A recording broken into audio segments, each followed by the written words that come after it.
কিডনির ক্ষতি প্রাথমিক পর্যায়ে খুব একটা টের পাওয়া যায় না, যে কারণে দীর্ঘস্থায়ী কিডনি রোগ হওয়ার আগে এর প্রাথমিক লক্ষণ বুঝতে পারা গুরুত্বপূর্ণ।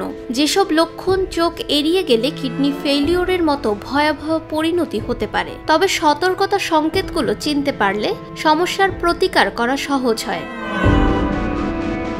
কিডনি সোডিয়াম এবং তরল ভালোভাবে ফিল্টার করতে সক্ষম না হলে অতিরিক্ত পানি এবং লবণ শরীরে জমা হয়। এটি সাধারণত দৃশ্যমান ফোলাভাব সৃষ্টি করে, বিশেষ করে গোড়ালি, পা এবং চোখের চারপাশের অংশে। এসব স্থানে ফোলাভাব সাধারণত অকার্যকর কিডনি পরিস্রাবনের কারণে পানি ধরে রাখার ফলে হয়। কিডনির ক্ষতির প্রাথমিক লক্ষণগুলোর মধ্যে একটি হলো প্রস্রাবে ক্রমাগত ফেনা বা বুদবুদ। এই পরিস্থিতির নাম প্রোটিনুরিয়া। এর অর্থ হলো কিডনির ফিল্টারিং ইউনিট গ্লোমেরুলি প্রোটিনকে, যেমন অ্যালবুমিনকে, প্রস্রাবে প্রবেশ করতে দিচ্ছে।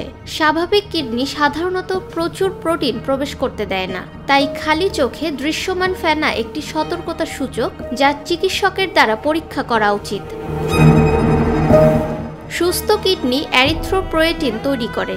এটি একটি হরমোন যা লোহিত রক্তকণিকা গঠনে সাহায্য করে। ক্ষতিগ্রস্ত কিডনি এই হরমোন কম নিঃসরণ করে, যার ফলে রক্ত স্বল্পতা হতে পারে। ত্রুটিপূর্ণ কিডনি কার্যকারিতার কারণে রক্তে টক্সিন জমা হওয়ার ফলে এই লক্ষণগুলো দেখা দেয়। ফাহমিদা বিনতে আনোয়ার, নিরপেক্ষ নিউজ ডেস্ক।